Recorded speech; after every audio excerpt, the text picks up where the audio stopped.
कक्षा 11वीं की हिंदी ऑनलाइन कक्षा में आप सभी का स्वागत है। आपके पाठ्यक्रम में निर्धारित अंतिम कविता अकाल और उसके बाद जो नागार्जुन द्वारा रचित है का अध्ययन आप लोगों ने कर लिया है। आज बारी है प्रश्नोत्तर की। आइए प्रश्नोत्तर पर विचार करते हैं।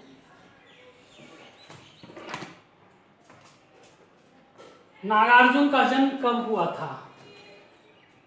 तो नागार्जुन का जन्म 1911 ईस्वी में हुआ था। नागार्जुन का वास्तविक नाम क्या था? नागार्जुन का वास्तविक नाम वैद्यनाथ मिश्र था। नागार्जुन और किस नाम से रचना करते थे? नागार्जुन यात्री नाम से रचना करते थे। नागार्जुन किस धारा के कवि हैं? तो नागार्जुन प्रगतिवादी काव्य धारा के कवि हैं। अकाल और उसके बाद कविता किस धारा की रचना है? यानी अकाल और उसके बाद कविता किस धारा की रचना है? तो अकाल और उसके बाद कविता प्रगतिवादी काव्य धारा की रचना है। प्यासी पथराई आंखें के रचनाकार कौन हैं? प्यासी पथराई आंखें के रचनाकार नागार्जुन जी हैं। अकाल और उसके बाद कविता नागार्जुन के किस काव्य संग्रह से ली गई है? ये इंपॉर्टेंट प्रश्न है, महत्वपूर्ण प्रश्न है, बार बार परीक्षा में आया हुआ है। तो अकाल और उसके बाद कविता नागार्जुन के किस काव्य संग्रह से ली गई है? तो अकाल और उसके बाद कविता नागार्जुन के सतरंगे पंखों वाली काव्य संग्रह से ली गई है। सतरंगे पंखों वाली।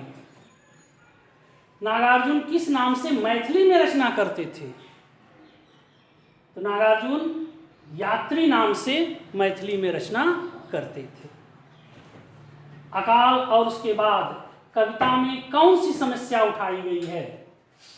अकाल और उसके बाद कविता में अन्न के अभाव की समस्या उठाई गई है।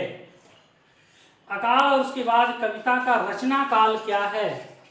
यानी यह कविता किस वर्ष में लिखी गई है? तो अकाल और उसके बाद ये कविता 1952 ईस्वी में लिखी गई है। कौवे ने खुजलाई पांखें कई दिनों के बाद कथन का मूल भाव क्या है? तो ये एक एक नंबर का है, ये 2 नंबर का छोटा प्रश्न है, इसलिए छोटा में ही उत्तर देना होगा। तो अकाल के बाद घर में अन्न के दाने आने के पश्चात सबकी आंखों में प्रसन्नता छा जाती है।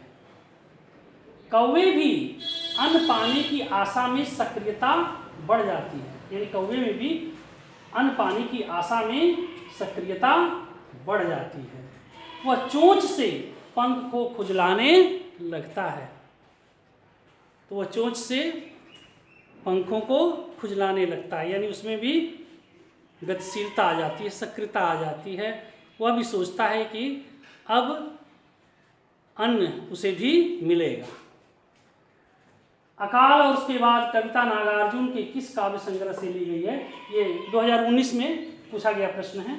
अकाल और उसके बाद कविता नागार्जुन के किस काव्य संग्रह से ली गई है? युगधारा, प्यासी पथराई आंखें, प्रेत का बयान, सतरंगे पंखों वाली। तो आप जानते हैं कि सतरंगे पंखों वाली, इसीलिए निर्दिष्ट कॉलम में नंबर डाल दीजिए घ, यानी ये घ सतरंगे पंखों वाली। कई दिनों तक चूहों की भी हालत रही शिकस्त। चूहों की हालत खराब क्यों थी, शिकस्त क्यों थी? ये 2020 में ये पूछा गया है। बाढ़ के कारण, भूकंप के कारण, सुनामी के कारण, अकाल के कारण। तो आप सभी जानते हैं कि अकाल के कारण। तो उत्तर यहाँ भी घ ही होगा। तो निर्दिष्ट बॉक्स में घ भर दीजिए। चमक उठी घर भर की आंखें कई दिनों के बाद। पाठ का नाम लिखिए, 1 नंबर। यहाँ कवि ने किस स्थिति का वर्णन किया है? 1 नंबर। मैंने 2 नंबर का यह भी प्रश्न है। तो पाठ का नाम आप जानते हैं, अकाल और उसके बाद। कवि ने यहाँ अनाज के दानों के अभाव की स्थिति का वर्णन किया है। यानी अकाल के बाद अन्न का अभाव हो जाता है, तो अन्न के दानों के अभाव की स्थिति का वर्णन किया गया है। 2020 में प्रश्न पूछा गया है, दाने आए घर के अंदर कई दिनों के बाद, प्रस्तुत अंश के रचनाकार कौन हैं? तो दाने आए घर के अंदर कई दिनों के बाद प्रस्तुत पंक्ति के रचनाकार आप जानते हैं, नागार्जुन हैं। दाने घर के अंदर आने के पहले और बाद में क्या हुआ, दोनों स्थिति का वर्णन करना है। इसका उत्तर अभी इन दोनों का एक ही होगा, तो एक साथ में दिया जा रहा है। तो धुआं उठा, 2018 में प्रश्न पूछा गया है कि धुआं उठा आंगन के ऊपर कई दिनों के बाद, कविता का नाम बताइए। तो धुआं उठा आंगन के ऊपर कई दिनों के बाद, कविता का नाम अकाल और उसके बाद।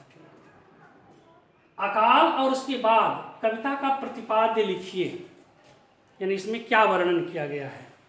तो ये और दाने आए घर के अंदर, दाने घर के अंदर आने के पहले और बाद की स्थिति, दोनों का उत्तर एक ही होगा। तो आप लिखेंगे कि प्रस्तुत कविता हमारी पाठ्य पुस्तक हिंदी पाठ संचयन से ली गई है। इसके कवि नागार्जुन जी हैं।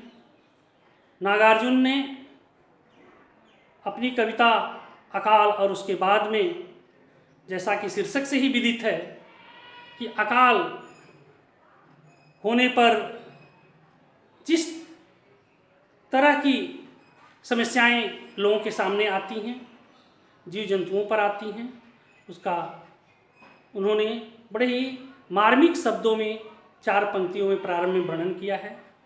तत्पश्चात 4 पंक्तियों में अकाल खत्म होने के बाद जो स्थिति सुधरती है उसका भी उन्होंने वर्णन किया है। तो नागार्जुन जी कहते हैं कि अकाल की स्थिति में चूल्हे नहीं जलते हैं, चूल्हे रोने लगते हैं, अर्थात चूल्हों में भोजन पकने के लिए आग ही नहीं जलती है। और जब घर में दाने नहीं हैं तो चक्कियों में आटे पीसने की घर घर की आवाज़ भी नहीं सुनाई देती है।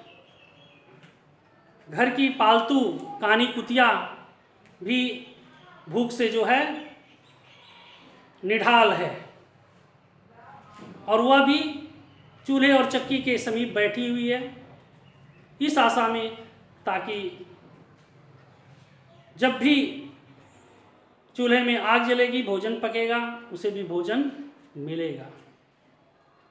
छिपकलियाँ वे भी भूख से पीड़ित हैं और भूख के कारण वे भी दीवारों पर जोर जोर की उछल कूद शुरू कर दी।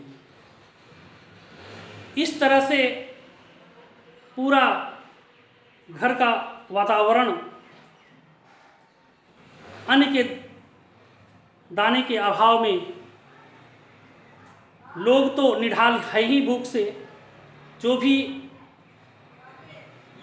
मनुष्य के परिवेश के अंदर रहने वाले जीव जंतु, यहाँ तक कि चूहे तक भी भूखे हैं, जो कोने अतरे से अपना भोजन ढूंढ लिया करते हैं। जब घर के अंदर दाने ही नहीं हैं तो चूहों की भी हालत बड़ी ही शिकस्त है।